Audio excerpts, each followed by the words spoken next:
Mr.BMS. Pound it on the chest twice, salute, and let's get to it. But before we get into it, let's get into this pledge. I stand before you a humble man. I stand before you hungry for greatness. I stand before you with a vision of empowerment. I want to help you reach your full potential. I believe in you. And that's right, I do believe in you. I hope that you've not allowed your will to become someone else's power. I want you to know that I don't do this for my glory at all. I do it for His glory. I believe in you. He believes in you. Iron sharpens iron. I'm going to do everything I can to help you reach your full potential. I'm not only going to help lead you, I'm going to walk with you. But because I'm human and I still have some learning to do myself, iron sharpens iron. I want to become better. I want you to become better. Only way I become better is if I hear from you. I want your feedback on how to be better. That's the goal. That's our mission here. And I'm happy to be back in front of you. It's been almost 3 weeks since I've been in front of you. I apologize for that, but so many things have popped off. Quick announcement. The book, the novel is finally here. Lessons in Life is finally on Amazon. Go check that out. It's also available on the Kindle format. Go to Amazon, look up Lessons in Life /Whitner to find that. Also, Blessed Man Success Certified Royalty website will be up and running in the next few days. Clothing line. You can see your motivational videos on that site. Know about me and my mission and what I'm trying to do here. But like I said, it's not for my glory. It's for His glory. I'm here to empower you because that's what He wants me to do. Empower you. Today's lesson. Let's get into it. There's a lot to cover, but not a lot of time to cover it. Today's lesson. Being drunk with fear. Being drunk with fear. What do you want out of life? Where are you trying to go? What are you trying to do? Have you discovered something new that you like to pursue? That you know within your whole heart that you can do this. That you say, hey, let's go ahead and do it. I'm going to do this. But you take one step forward, but you take 2 steps back. You put it on the back burner. You say, you know what? Maybe right now is not the time. Right now is the perfect time. You can't put it off till tomorrow because tomorrow is not promised. You always say that there's a certain bill that needs to be paid, of things I need to take care of. You find some excuse not to chase your dream, and that is not healthy at all. And that is why I say that you are drunk with fear. We all have been drunk with fear. A lot of us are still drunk with fear to this point right now. But I'm going to give you a bit of psychology lesson in regards to being inebriated. I'm going to use alcohol in this example. I'm going to use the human mind, which is something that we all have, but we don't all use. Now, your brain is very unique. In the back of your brain, you have something called a cerebellum. Your cerebellum, it's important for your motor skills, your coordination, your precision, and your accurate timing. Now, in the front of your brain, you have something called a frontal lobe. Now, the frontal lobe, it's involved in your movement, your problem solving, your planning, your judgment, which is very important. Now, if you were to take a sponge and you were to dip it into water, what would happen? The sponge would soak up the water. When you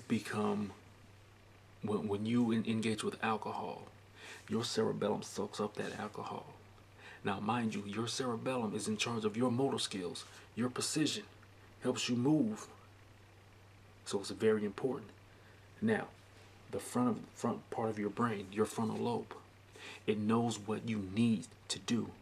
It's important for your decision making, but it cannot function because your cerebellum is not on one accord.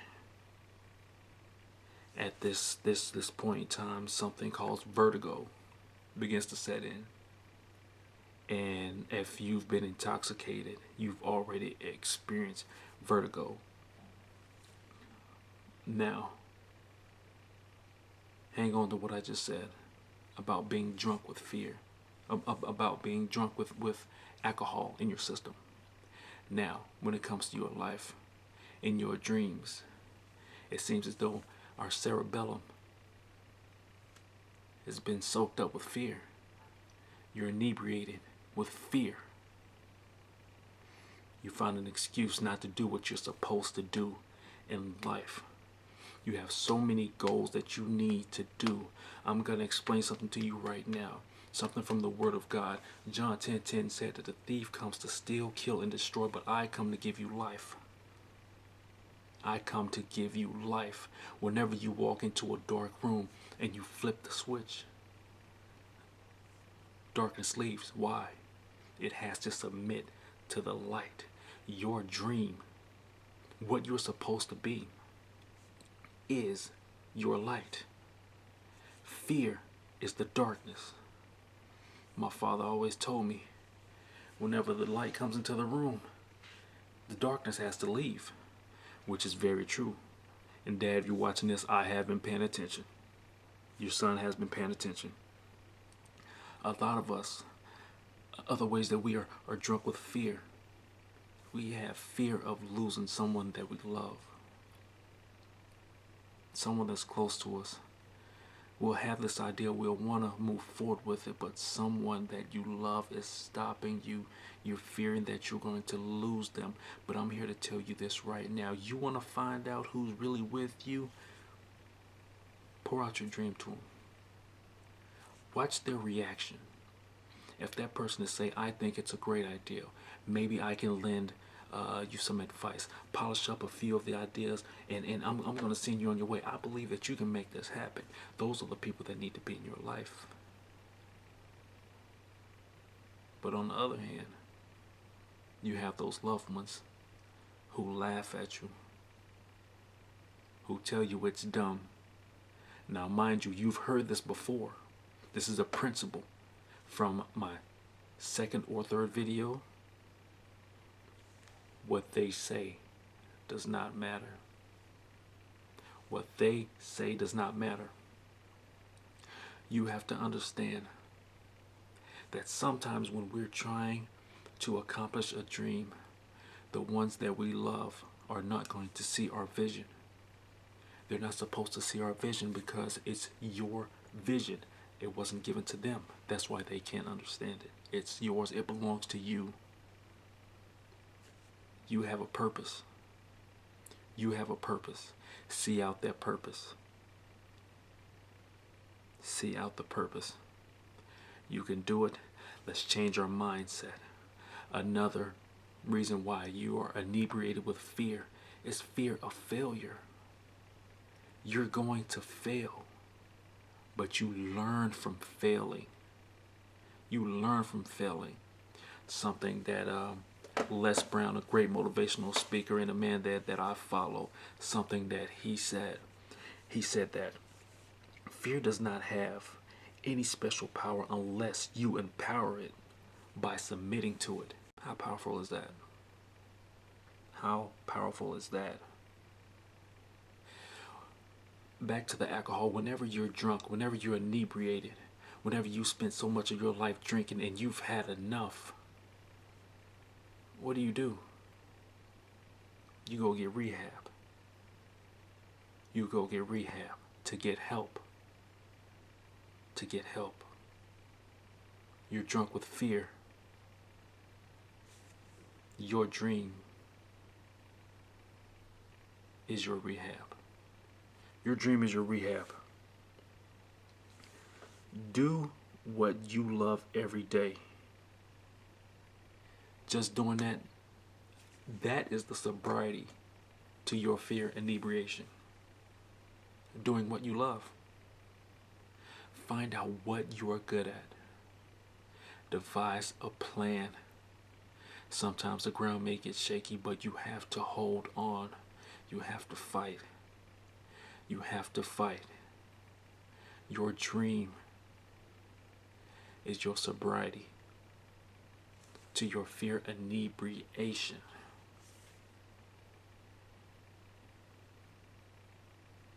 That's powerful right there. I want you to hold on to that. I want you to let that sink in. Let it sink in. Follow principles.